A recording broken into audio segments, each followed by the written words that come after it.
Наталья Анишина «Праздник Победы». Читает Алхамажапов Тимур. Праздник Победы мы сегодня отмечаем, самый лучший праздник мая. Наши прадеды и деды помнят первый день Победы. Ветераны с орденами про войну ведут рассказ. Разговаривают с нами, затаил дыхание класс. Мы узнали, что фашисты объявили нам войну, что пошли артиллеристы защищать свою страну, что под курс Сталинградом шли жестокие бои.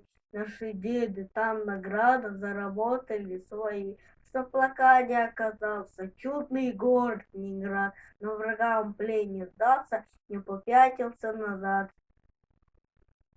Что фашисты не щадили ни детей, ни матерей, что в Германии открыли много страшных лагерей, что горели всюду хаты, но на все хватило сил. Наши русские солдаты отстояли этот мир.